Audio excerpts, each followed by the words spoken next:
Assalamualaikum, halo teman-teman semua, selamat datang kembali di channel Bang Hifa bersama saya Imam Farid. Di video kali ini kita akan membahas bagian ke-6 tentang percabangan. Oke, langsung saja kita mulai. Nah, di bagian 6 ini kita akan membahas tentang percabangan. Apa-apa saja yang akan kita bahas di bagian ini?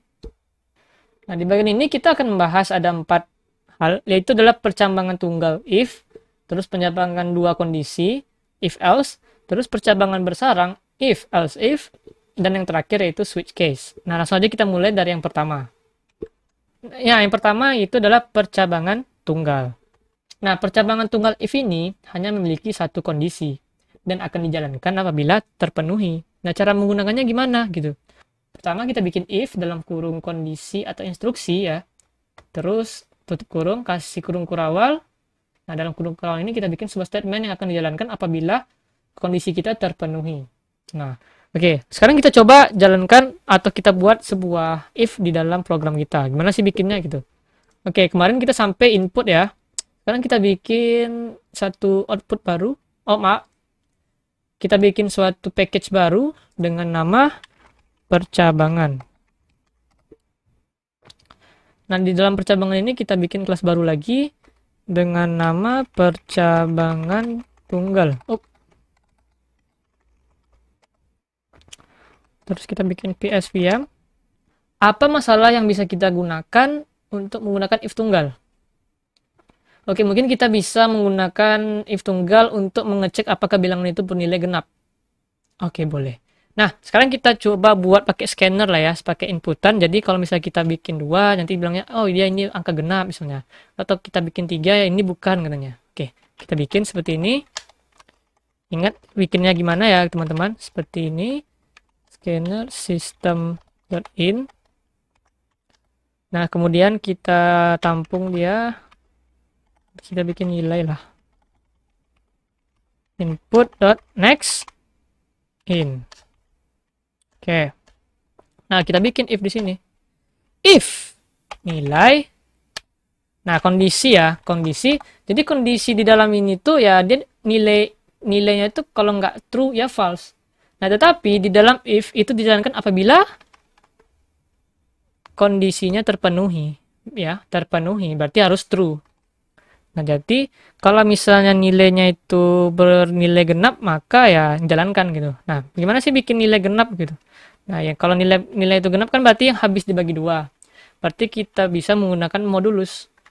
Berarti nilai mod 2 sama dengan 0. Kalau misalnya nilainya itu sama dengan 0, ya, maka jalankan. Nah, jadi kita coba show nilai tambah adalah bernilai genap. Oke. Ya. Jadi seperti ini. Kita jalankan. Oke, agak amber ya. Jadi kita coba tambahkan show di atasnya. Masukkan angka. Oh, ini nggak boleh pakai lain. Bukan nggak boleh, maksudnya ya biar bisa dimasukkan di sebelahnya gitu. Oke, ini stop and return. Kita jalankan lagi. Oh, ini dia. Udah ya, masukkan angka. Misalnya 2. 2 adalah bernilai genap. Nah, sekarang kalau misalnya kita inputkan nilai 3 gimana? Nggak ada hasil. Kenapa nggak ada hasil? Ya, karena ini hanya dieksekusi apabila ini terpenuhi. Kalau nggak terpenuhi, ya udah ini nggak akan dieksekusi. Nah, kira-kira if tunggal seperti itu. Oke. Nah, itu untuk kondisi atau bisa dibilang percabangan tunggal ya. Ya, sebenarnya if aja sih sebenarnya gitu. Nggak. Oke, selanjutnya kita akan bahas percabangan if else. Nah, jadi if else ini berbeda dengan if. Nah, kalau if else ini tuh ya kalau misalnya kondisi si if tadi nggak dijalani, nggak terpenuhi, maka dijalankan bagian else. Nah, cara menggunakannya if kondisi atau instruksi. Nah, seperti if tadi ya. Nah, bagiannya cuman kita di sini menambahkan sebuah else di sini. Di setelah kurung kurawal ini. Else buka kurawal, terus kita isi statement, tutup kurawal. Jadi apabila yang ini nggak terpenuhi, yang dijalankan yang ini. Nah, kita langsung coba di codingan kita. Kita bikin sebuah kelas baru dengan nama percabangan if else ya. pfvm. Nah, mungkin kita bisa copy yang ini aja biar cepat ya, copy yang ini karena bedanya nggak jauh ya. Nah, bedanya itu di sini. Yang satu kita kasih else di belakangnya. Nah, else-nya apa? Ya, kalau misalnya di kasus kita nih kan kita ngecek dia bilang genap atau enggak ya. Ya, jadi tinggal sort aja. Nilai plus bukan bernilai genap. Iya kan? Nah, kita coba jalankan. Kalau misalnya 2 tadi berhasil ya. Tuh. 2 adalah bernilai genap. Nah, kalau misalnya 3, kalau 3 tadi kan di percabangan tunggal kan nggak ada hasilnya. Kalau kita isi 3 di sini, 3 bukan bernilai genap. Nah, jadi kesimpulannya, kalau misalnya kita berhasil atau nilai ini kita isi dengan sesuai dengan kondisi ini, maka jalankan ini. Tapi kalau misalnya nggak sesuai dengan if yang pertama, maka jalankan kondisi yang paling akhir gitu. Yang mana itu adalah nilai itu bukan bernilai genap. Nah, jadi lebih kurang seperti itu. Oke.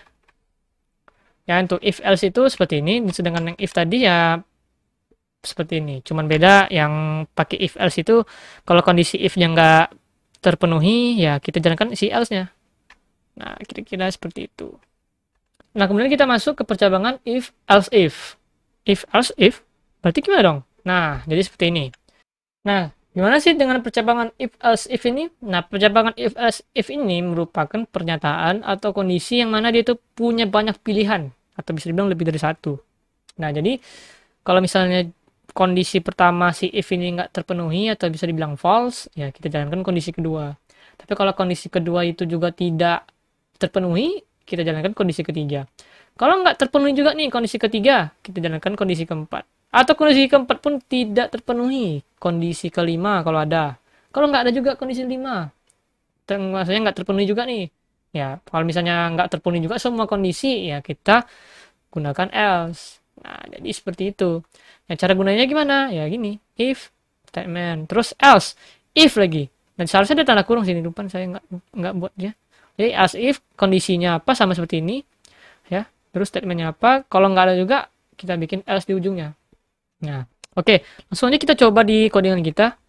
Jadi kita tambahkan satu kelas di percabangan dengan nama percabangan if else if. Kita bikin pfvm. Nah, sekarang kita bikin kasusnya. Nah, mungkin kita buat suatu permasalahan seperti menentukan lampu ya. Lampu lalu lintas. Misalnya kalau lampunya merah berarti dia berhenti. Kalau misalnya kuning dia berjalan. Bersiap-siap atau hati-hati ya. Kalau misalnya hijau dia jalan. Atau misalnya dia misalnya inputkan warna lain misalnya ya. Lu masukin warna apa sih gitu. Oke, kita coba aja langsung. Jadi ini masukkan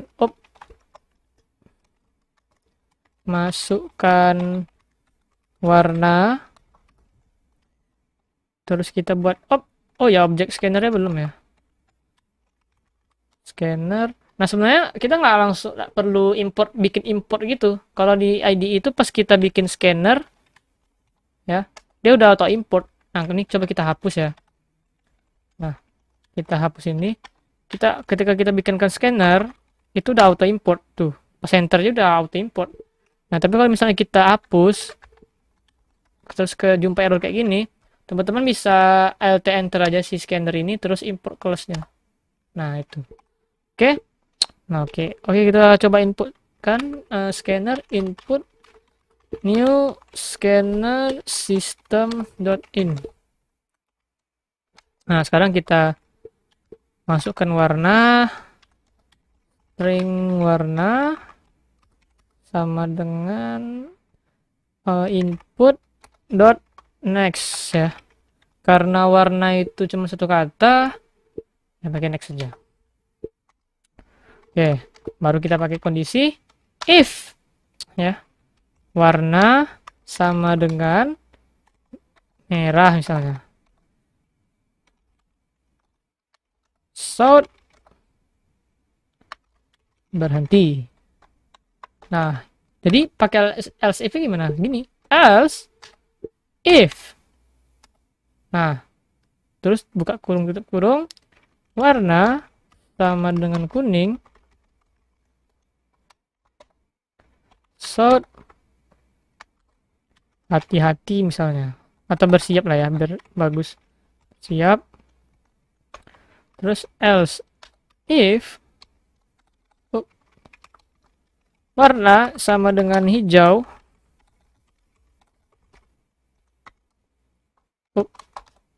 So jalan. Else kalau misalnya si user inputkan dengan apa warna lain selain yang 3 di atas, warna ini tidak ada di dalam lampu lalu lintas. Oke, sekarang kita coba jalankan. Di sini kita masukkan warna merah misalnya. Oke, warna ini tidak ada di dalam lampu lalu lintas. Nah, kenapa kita tidak bisa mendapatkan berhenti? Harusnya berhenti ya.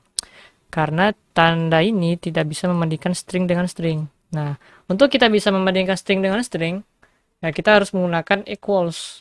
Nah, jadi di sini kan ada tanda kuning nih. Teman-teman bisa alt enter, terus replace with equals.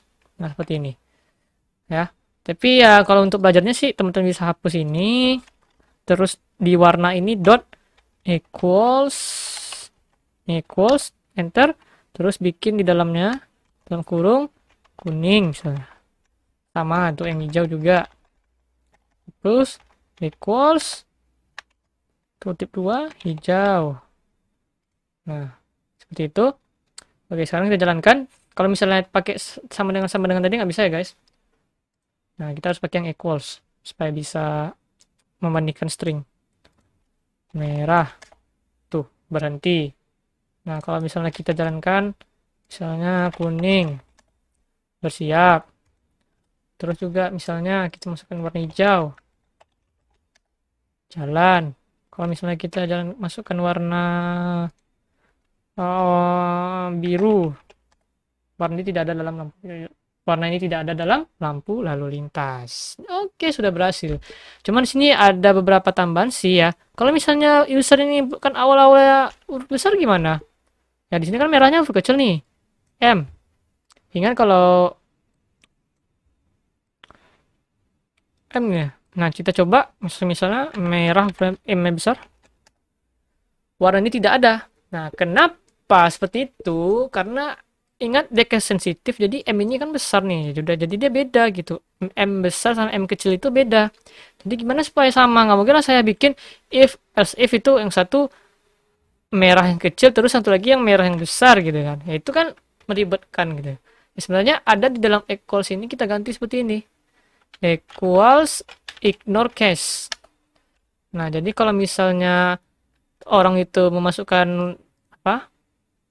Sebuah huruf besar, misalnya merah, ya pasti berhenti. Karena string kita, ketika mereka menginputkan sebuah string dan hurufnya besar, nah pasti compare, abaikan huruf besarnya. Jadi kita bisa menggunakan huruf besar pas kita input gitu. Jadi maupun M-nya besar atau E-nya besar, ya dia tetap merah gitu. Nah, jadi kita bikin yang untuk kasusnya sama dengan yang lain. Equals ignore case. Jadi pas kita jalankan, masukkan warna merah misalnya. Nah, berhenti. Ups. Terus kalau misalnya kita jalankan lagi, kuning. Nah, jadi nggak masalah ya kalau misalnya inputannya itu huruf besar pun.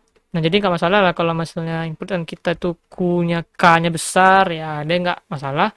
Diabaikan nanti tuh ignore case ya. Jadi dia mengabaikan huruf besarnya. Oke? Nah, oke, itu untuk perjalangan if, else, if. Nah, kemudian kita masuk ke bagian switch case. Nah, switch case ini gimana? Nah, switch case ini sebenarnya hampir sama dengan if else. Cuman bedanya yang kalau fungsi ini itu digunakan untuk mengeksekusi dalam sebuah kondisi yang mana bentuknya itu adalah pilihan atau perbandingan.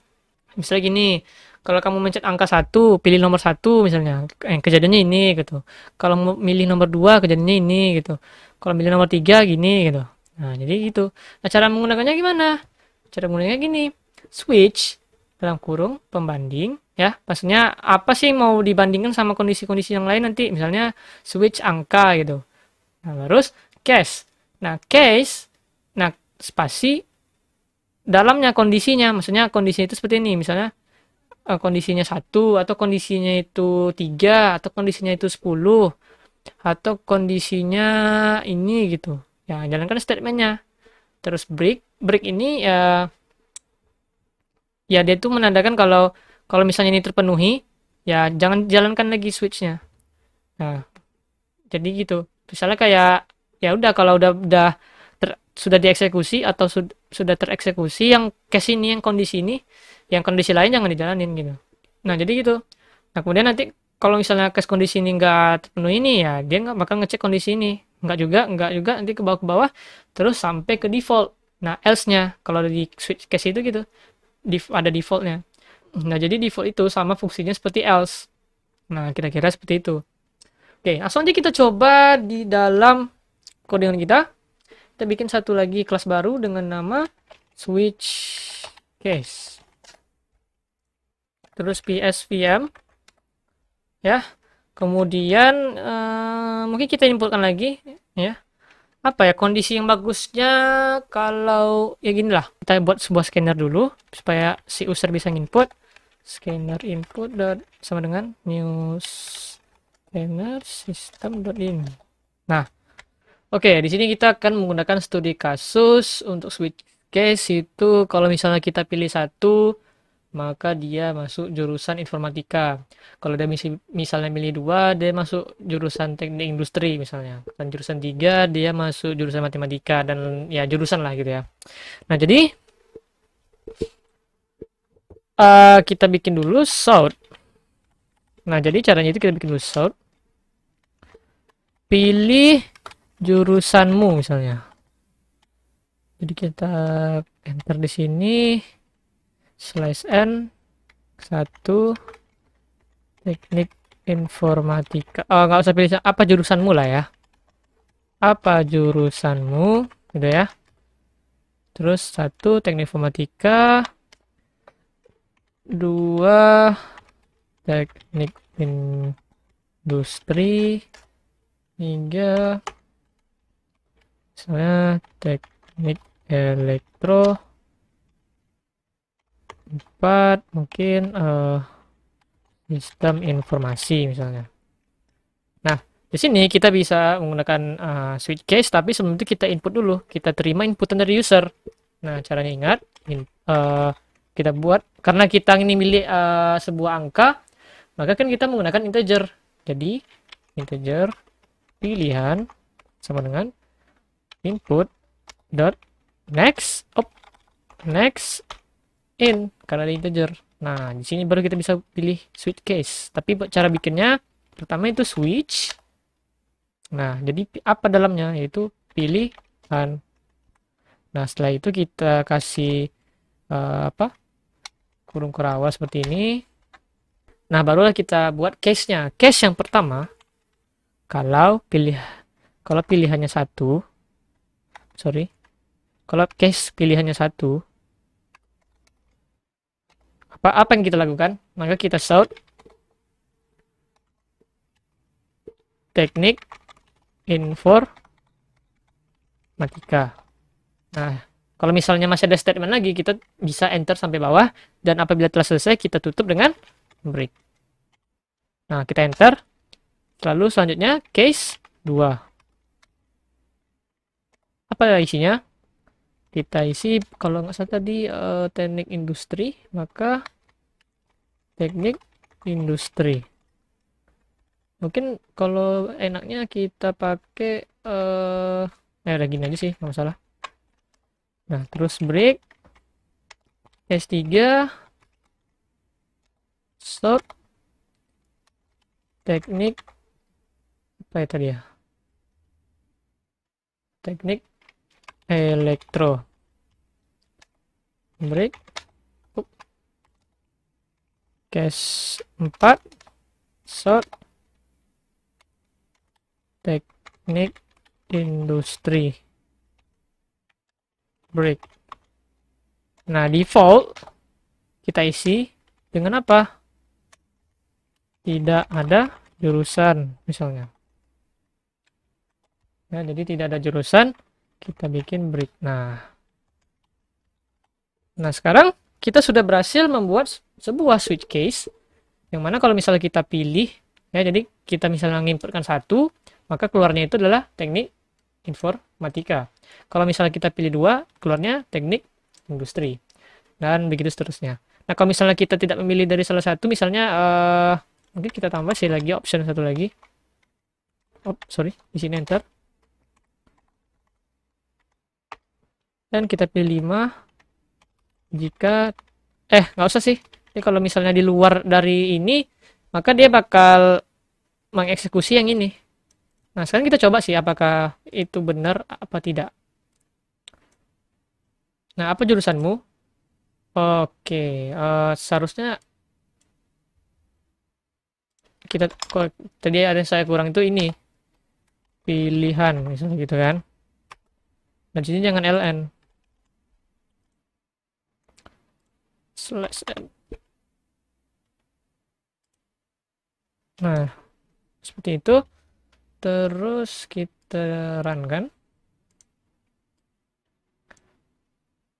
Pilihan kalau saya 1. Nah, pilihan 1 teknik informatika. Nah, kalau misalnya kita jalankan 2 industri, 3 sini 3 teknik elektro, terus 4 kok teknik ya, sistem informasi. Oh, astagfirullah, ini terbuat 2 ya, sistem informasi. Nah, kita jalankan 4 sistem informasi. Nah, kalau misalnya kita pilih selain angka 1 sampai angka 4, misalnya angka 10, tidak ada jurusan. Nah, jadi switch case itu jalannya seperti itu. Yang mana switch ini adalah apa namanya? Yang akan kita bandingkan, terus apa sih kasusnya gitu. Nah, jadi di dalam switch itu lebih tepatnya itu kayak pilihan gitu. Misalnya kalau kita pilih 1 apa, terus kalau misalnya kita pilih A apa gitu. Atau misalnya kita pilih apa lagi ya? Boolean misalnya, kalau misalnya dia benar gimana, kalau dia salah gimana gitu. Nah, jadi seperti itu. Oke, itu untuk switch case. Nah, dengan berakhirnya switch case tadi, kita sudah selesai mempelajari percabangan. Nah, oke, mungkin ada pertanyaan sini. Bagaimana sih Bang kalau misalnya di dalam if itu atau di dalam statement itu kita kasih if lagi? Bisa. Nah, mungkin kita lihat kasus di switch case. Nah, misalnya kita pengen di sini dalamnya itu ada if. Ya bisa. If gitu kan. If apa gitu ya. Tetap bisa dijalanin. Selama di dalam ini tuh kita bisa memberikan statement gitu. Jadi mau misalnya kita mau nambahin if atau switch case atau yang lain-lain, ya bisa di sini gitu. Selama kita milih satu, ya jalankan yang di dalam ini gitu. Ya. Oke. Oke, mungkin itu saja untuk materi yang ke-6. Baik, mungkin itu saja bagian ke-6 tentang percabangan. Nah, di bagian selanjutnya kita akan langsung masuk ke bagian 7, yang mana bagian 7 membahas tentang perulangan. Terima kasih kepada teman-teman yang telah menonton video ini, dan apabila teman-teman menyukainya silahkan di like, dan apabila bermanfaat silahkan di share, dan jangan lupa klik tombol subscribe beserta loncengnya guys. Oke, terima kasih dan sampai jumpa di video berikutnya. Assalamualaikum.